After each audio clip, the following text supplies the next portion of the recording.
की मोदींच्या सभेंना प्रतिसाद नाही आणि भारतीय जनता पक्ष हा फसवा पक्ष आहे, खोटं बोलणारा पक्ष आहे। आता मोदीजींच्या सभेमध्ये किती गर्दी असते हे अगर हा संजय राजाराम राऊत शुद्धीत असेल तर त्यांच्या एका सभेमध्ये त्याला पाठवण्याची जबाबदारी माझी आणि मग तिकडे मोदींच्या घोषणांमुळे ह्याच्या अगर कानाचे पडदे फाटले नाही, लोकांचा उत्साह पाहून, लोकांचे घोषणा पाहून, तर मग मी काही हरेन। आज मोदीजींची गॅरंटी व लोकांचा इतका विश्वास आहे की ग्राउंड कमी पडताय, लोकांना उभं राहण्याची जागा नसते, एवढं प्रचंड प्रतिसाद मोदीजींच्या सभेला मिळत आहे। आणि अगर मोदीजींची आणि मोदीजींमुळेच तुझ्या मालकाची हवा निघून गेलेली आहे म्हणून वेड्यासारखा बडबड करतोय, म्हणून मोदीजींची हवा कुठे आहे, कशी आहे आणि कशी पसरली आहे हे तुला 4 जूनच्या निकालामध्ये बघायला मिळेल। आणि मग तू आणि तुझा मालक मातोश्रीच्या 3ऱ्या माळ्यावर बसून हवा सोडत बसा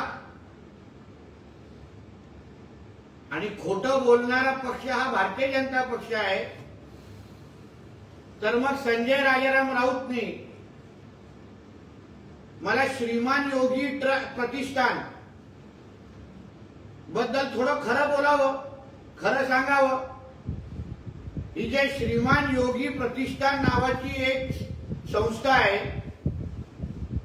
ज्याच्यात हे संजय राजाराम राऊत आणि त्याचा भाऊ लोकांकडून देणगी घेतात, कार्यक्रमाच्या नावाने, मदतीच्या नावाने देणगी घेतात। गेली 10 वर्ष ह्या संस्थेची ऑडिटच झालेली नाही। नेमकं या श्रीमान योगी प्रतिष्ठान हे कशासाठी काढली आहे, कोणासाठी काढली आहे? नुसतं ब्लॅकचा व्हाईट पैसा करण्यासाठी काढली आहे का? आता ह्याची सगळी उत्तरं संजय राजाराम राऊतनी खरी द्यावी। कारण का आता आम्ही संबंधित डिपार्टमेंटकडे, ईओडब्ल्यू कडे ह्याची तक्रार आम्ही करणार आहोत की गेली 10 वर्ष या श्रीमान योगी प्रतिष्ठानमध्ये नेमकं कोणी देणगी दिली, कशाला देणगी दिली, ऑडिट का झालं नाही संस्थेचं, या सगळ्याचे प्रश्न आता संजय राजाराम राऊत आणि त्याच्या भावाला द्यायला लागतील। धन्यवाद। ज्या अजित पवारांवर शिखर बँकेच्या घोटाळ्याचा आरोप मोदींनी घसावरडून केला, त्यांना भाजपच्या वॉशिंगमधून त्यांनी धुवून घेतलं असं संजय राऊत म्हणतात। भाजप पक्ष फसवा आहे आणि मोदी खोटं बोलत आहे। अगर शिखर घोटाळ्यामध्ये अगर अजित दादांना आणि त्यांच्या कुटुंबियांना अगर क्लीन चिट मिळाले म्हणजे त्याच्यामध्ये काही पुरावे सापडले नाही। चौकशी होणं म्हणजे गुन्हा सिद्ध होणं ह्याच्यामध्ये फार फरक आहे, पण त्याच्यामध्ये कदाचित काही पुरावे भेटले नसतील म्हणून तर सांगितलं ना, भारतीय जनता पक्षाला खोटारडा बोलण्याच्या अगोदर श्रीमान योगी प्रतिष्ठान बद्दल थोडं संजय राजाराम राऊतनी खरं बोलावं। श्रीमान योगी प्रतिष्ठान मध्ये कोणी देणगी दिली, कोणी पैसे दिले, ब्लॅक अँड व्हाईट कसे केले गेले, 10 वर्षापासून ऑडिट का झाले नाही ते यावर वेळीच्या अधिवेशनामध्ये आणि संबंधित डिपार्टमेंटला आम्ही पत्र लिहिणार आहोत। म्हणून दुसऱ्यांना खोटं बोलण्याच्या अगोदर तू आणि तुझं कुटुंब किती मोठा 420 आहे हे आता येणाऱ्या दिवसामध्ये या श्रीमान योगी प्रतिष्ठानच्या निमित्ताने कळेल। उद्धव ठाकरेंनी काल भर पावसात सभा घेतली आणि मोदी शांना ओपन चॅलेंज करत उद्धव ठाकरेला संपून दाखवा सांगितलं। उद्धव ठाकरेंनी भर मैदानात उभी राहावं ते बाथरूम मध्ये शावर लावून भिजावं. मोदीजी आणि शाह साहेबांना चॅलेंज करणं एवढं उद्धव ठाकरे मोठा नाही. कारण का उद्धव ठाकरेला बनवलंच, उभं केलंच हे आदरणीय मोदी साहेबांनी आणि शाह साहेबांनी. कारण का मोदीजी 14 आणि 19 ला नसते तर ना ह्याचे आमदार निवडून आले असते ना ह्याचे खासदार निवडून आले असते. म्हणून मैदानात उगाच स्वतःला ओलं करण्यापेक्षा शावर मध्ये अगर उभं राहून अगर भाषण दिलं तर बायको तरी ऐकेल आणि बायको तरी घाबरेल. तर उद्धव ठाकरे असं म्हणतायत की शिवसेनेच्या 7-12 त्यांनी गद्दारांची नावं लिहिली, तसेच शेतकऱ्यांच्या 7-12 ही ते बदलतील, ही शेतकऱ्यांना भीती आहे. शिवसेनेच्या 7-12 हे हिंदू हृदय सम्राट बाळासाहेब ठाकरेंचंच नाव होतं आणि तेच नाव परत एकदा एकनाथ शिंदे साहेबांनी तिथे आणून दाखवलं. कारण का उद्धव ठाकरेंना शिवसेनेच्या 7-12 सोनिया गांधी आणि शरद पवार हे नाव चढवायचं होतं. त्यापासून देवेंद्र फडणवीस आणि एकनाथ शिंदेनी त्यांना अडवलं आणि शिवसेनेच्या 7-12 बाळासाहेबांचंच नाव टिकून दाखवलं. हा फरक आहे. आणि मी सत्तेमध्ये आल्यावर तुमची कर्जमाफी करीन, 7-12 कोरा करेन, ह्याच उद्धव ठाकरेंनी तेव्हा सांगितलेलं. स्वतः मुख्यमंत्री असताना शेतकऱ्यांना वाऱ्यावर सोडायचं, कुठलाही शब्द पाळायचा नाही, बांधावर जाऊन अशी मोठ्या मोठ्या घोषणा करायच्या आणि तेव्हा विरोधात आल्यानंतर शेतकऱ्यांमध्ये भीती पसरवायची. म्हणून महाराष्ट्रातल्या शेतकऱ्यांना एक कळलेलं आहे की हा चोर माणूस आहे, 420 आहे. म्हणून उद्धव ठाकरेंच्या शब्दावर पाटणकर सोडून अजून कोणालाही विश्वास नाही. नांदेडमधील चिखल तुम्ही धुवून काढा असा एक उपरोधी कला उद्धव ठाकरेंनी आपल्या भाषणात. पहिलं तुझ्या अंगावर जे उडलेलं जे चिखल आहे ते ज्याच्यामुळे जे तू हिंदुत्वाला बदनाम केल्यामुळे तुझ्यावर जे चिखल ओढून घेतलेलं आहेस ना ते पहिलं साबणाने घास आणि ते पहिलं चिखल पुसलं जात आहे की बघ.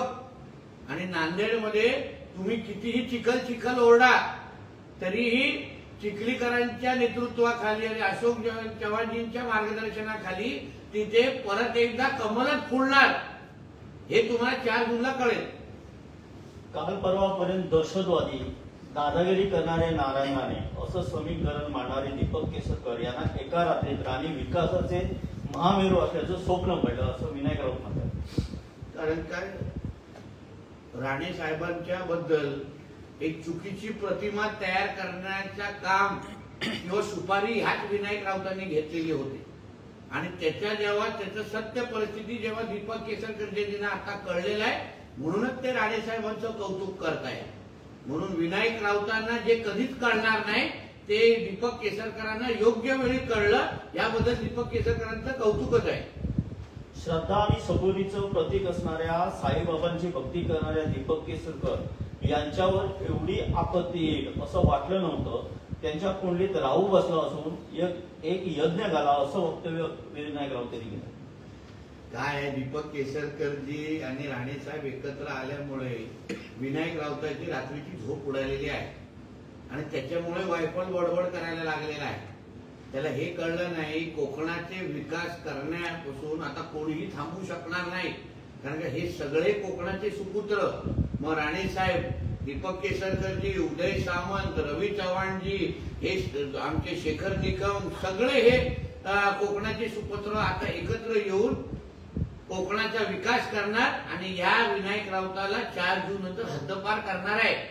हे तुम्ही पाहत राहा. राणे आणि केसरकर एकाच व्हॅनिटी व्हॅन मधून एकत्रित प्रचार करणार हे सुंदरचं दुर्दैव असल्याची टीका विनायक राऊत यांनी केली. आता विनायक राऊतांना मी दीपक केसरकरांना सांगितलं की व्हॅनिटी व्हॅन 4 जून नंतर देऊ नका. कारण त्याच व्हॅनिटी व्हॅनला अँब्युलन्सचं स्वरूप देऊन विनायक राऊतांना आता मुंबईच्या दिशेने आम्हाला 5 जूनला पाठवायचं आहे. माझ्या आईने देशासाठी मंगळसूत्राचं बलिदान दिले. प्रियंका गांधीचा मोदींवर प्रहार आहे. 55 वर्षात काँग्रेसने कोणाचे सोने मंगळसूत्र हिसकावले का? जेव्हा देश युद्ध लढत होता तेव्हा इंदिराजीने आपले मंगळसूत्र आणि दागिने दान केलं असं प्रियंका गांधी म्हणतात. प्रियंकाजींना मुळामध्ये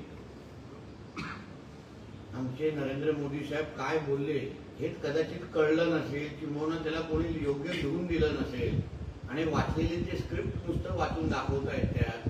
कारण का मुळामध्ये काँग्रेसच्या जाहीरनाम्यामध्ये जे उल्लेख केलेला, जी भीती पसरवलेली, त्याबद्दल मोदीजींनी तुष्टीकरणाबद्दल त्यावर बोट ठेवलेला आहे. म्हणून प्रियंकाजींनी पहिलं त्यांचे भाषण योग्य पद्धतीने ऐकावं, समजावं आणि मग त्याच्यावर बोलावं. भडकाऊ विधान केल्याप्रकरणी नितेश राणे, गीता जैन यांच्याविरुद्ध विविध पोलीस ठाण्यात एफआयआर दाखल झाला. काल कोर्टाचा आदेश त्या पद्धतीने आलाय, त्या पद्धतीने एफआयआर दाखल झालेले आहेत. मी एवढंच या निमित्ताने मुद्दा सांगू शकतो, जे आमची भूमिका आहे आम्ही कोर्टामध्ये मांडणारच आहोत.